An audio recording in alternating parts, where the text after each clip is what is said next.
Nah, baik, setelah softwarenya telah berhasil di-download, akan kita coba untuk install. Lumayan, ini ukurannya 150 MB. Nah, kita mulai dengan ini, klik ganda. Nah, ini biasanya minta apa ini? Minta user account control, berarti minta akses yang lebih untuk penginstalan ini program XM. Nah, kita oke aja, kita tunggu apa yang terjadi. Nah, ini ada welcome to XM ini.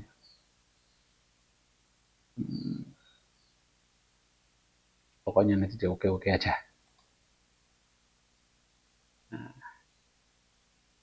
oke, semuanya dicoba diinstal aja ini.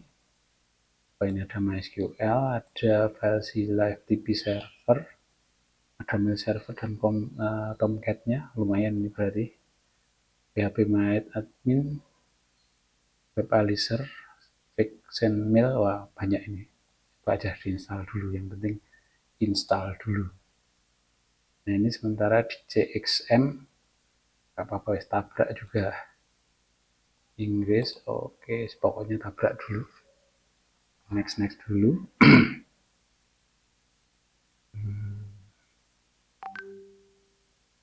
Coba muncul enggak?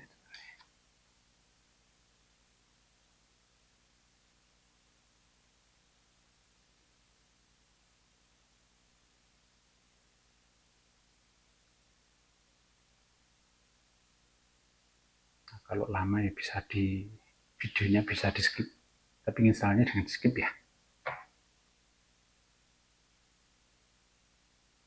Lama sih, lihat recordernya. Nah, ini sambil nunggu. Welcome to XM. Ya, belum selesai ini.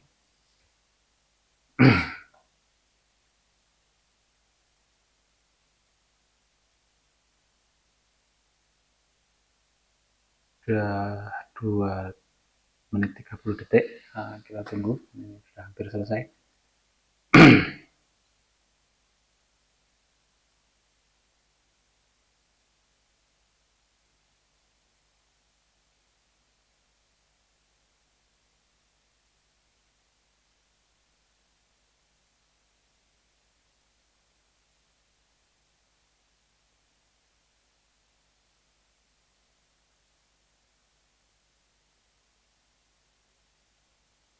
Nah, ini sudah selesai lah. Ini minta akses, ini kasih akses saja, karena ini HTTPD. Itu kalau di Linux D-nya itu kan apa ya, daemon itu, daemon apa ya, itu artinya server, dia bekerja di belakang layar. HTTPD akses harus dibeli akses supaya dapat berfungsi sebagai server. Udah, minta apa lagi nih, tunggu aja. Masih 75%. Apa install. Nah, ini finish. Do you want to start the control panel now? Ya wis. Nah, isinya apa? Nah, ini kalau sudah muncul, ini Apache ini adalah web servernya, ini di start dulu. MySQL ini untuk database server, boleh di start juga. Nah, ini karena server juga MySQL maka perlu diberi akses, allow akses. FileZilla nggak usah, wis, Mercury nggak usah, Tomcat nggak usah dulu. Yang penting 2 ini harus jalan dulu. Nah, nanti kalau perlu, ini service nanti aja lah, stopnya stop dulu ya. Oh, enggak usah, ini biar enggak berjalan sebagai service, karena komputernya bukan untuk server. Nah, sekarang sudah jadi. Kita coba untuk ke ini. Nah, ini muncul, ini yang tadi ini langsung diganti aja ya. Nah, ini biasanya localhost itu sudah keluar. Nah, ini kalau diketik localhost ini udah keluar seperti ini, berarti instalasi XAMPP-nya sudah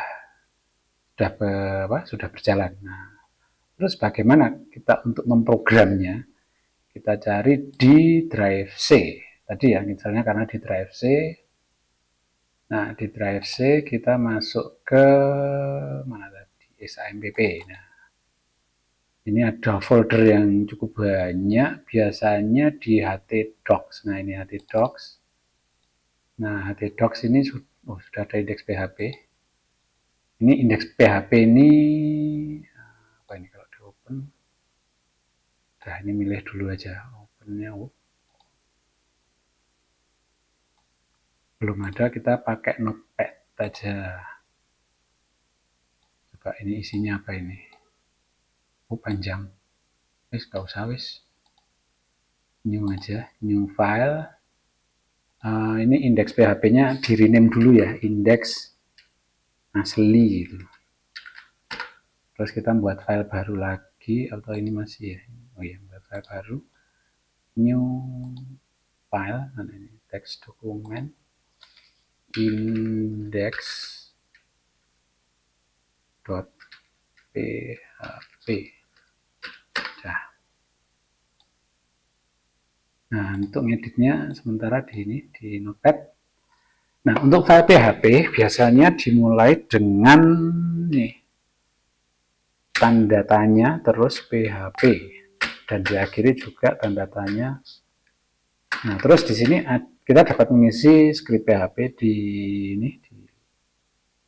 di antara pembuka dan penutup ini. Nah, misalnya print ini mengacu ke bahasa C ya, print. Yang pertama hello world. Nah, sini aja hello world dulu. Kita coba disimpan. File save. Kita coba di browser sudah keluar belum? Nah, tadi kan localhost ya. Nah, ini localhost. Nah, ini sudah keluar hello world. Nah, terus kalau mau menambahkan data lagi dapat dilakukan dengan sebentar ini dulu ya, hello world. Nah, ini hello world sudah bisa, berarti ganti. Nah, ini percobaan web server dengan PHP. Save. Dicek sudah belajar apa belum. Nah, ini sudah bisa, ada web server dengan PHP. Nah, terus yang kedua, bagaimana supaya PHP ini bisa menerima data dari sisi klien atau browser ya. Di sini browsernya ini dapat berfungsi sebagai klien. Nah, supaya bisa menerima data dari klien, maka dia harus ini dapat menerima parameter, atau kalau fungsi itu ada parameter ya, parameter.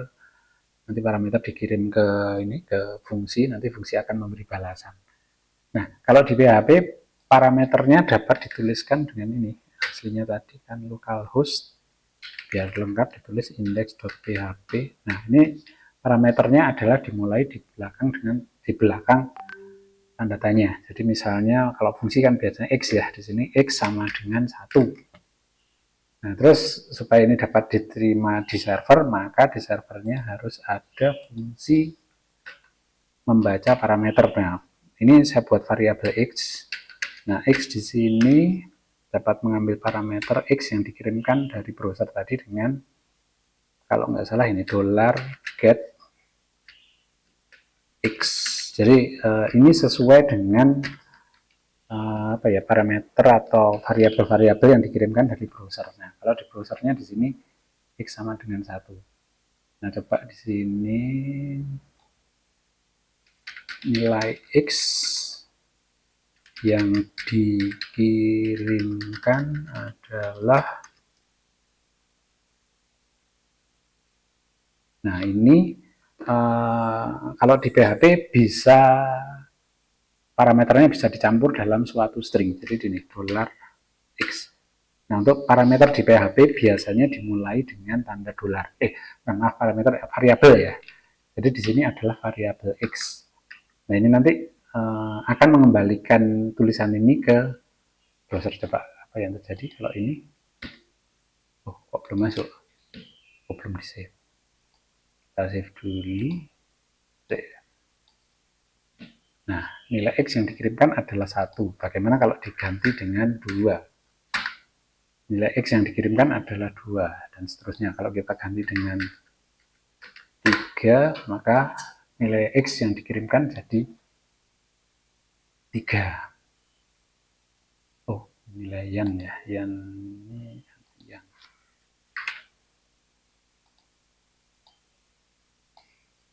Nah, dan seterusnya.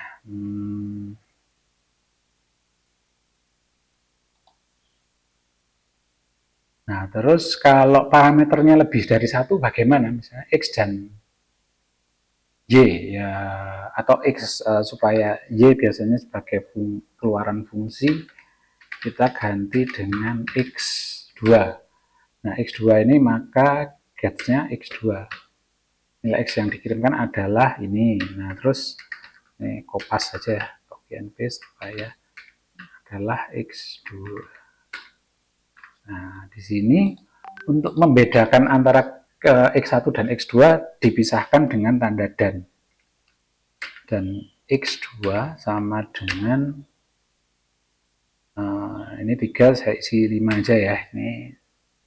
Nah, coba hasilnya apa? Oh, belum di save juga. Save dulu.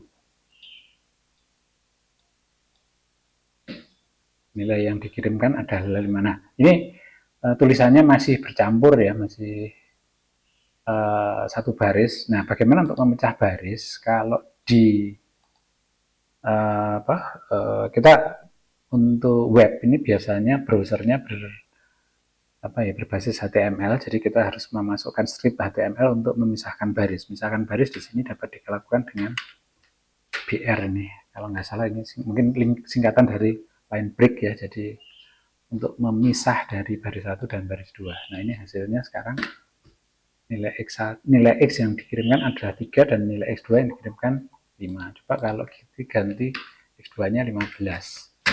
Nah, maka otomatis juga akan ganti 15. Nah, ini adalah basic konsep untuk ngirim data dari browser ke sisi server, di mana di servernya nanti akan dikelola oleh PHP.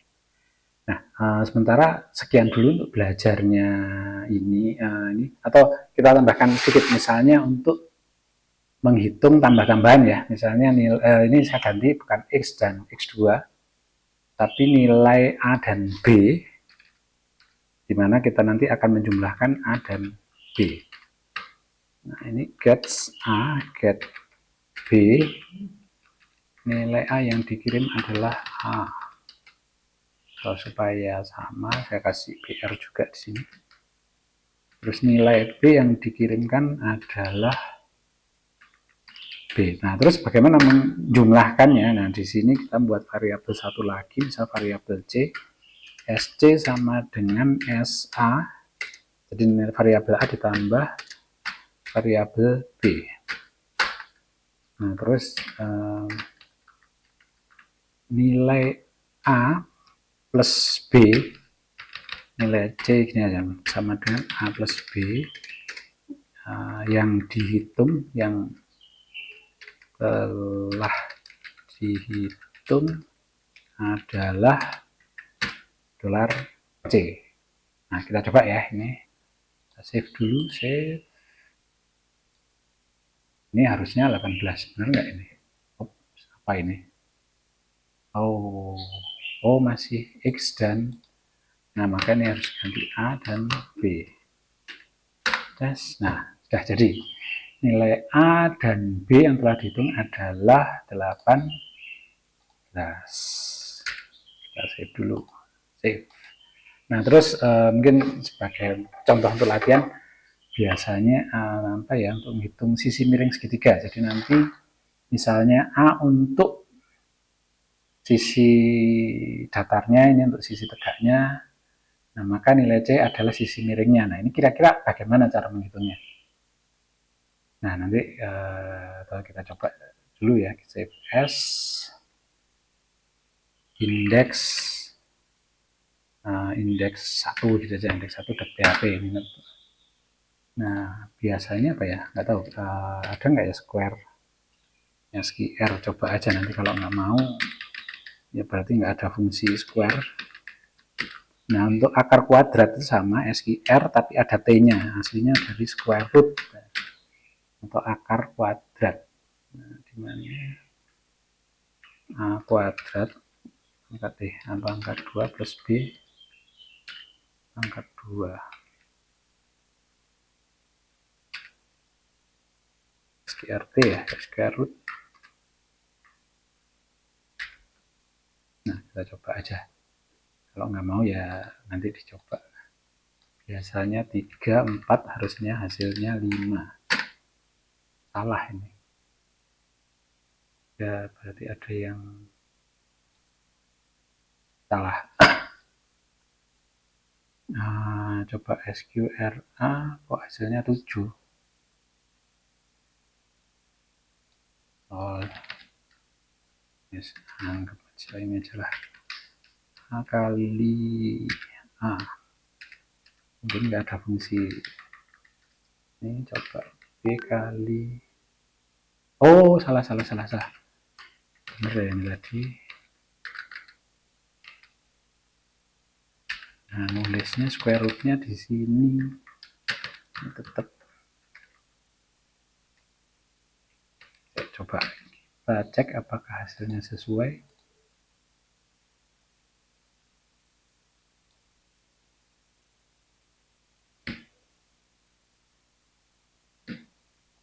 Kok belum mau.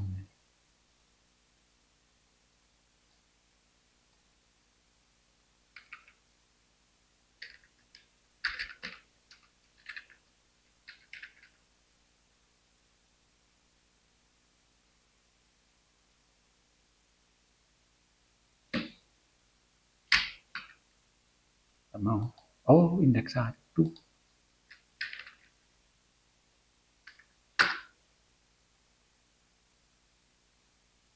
Indeks 1. Oh. Nah, ini nggak boleh ada txt-nya. Nah, ini belum kasih juga. Saya benar-benar kasih tanda titik 2 supaya benar save. Nah, udah apa ini? Oh, nggak dikenali bang. Nah, coba kita ganti SQR-nya, ganti ini aja SQRA kali Oke, coba kalau nggak mau ya nanti cari cara lain.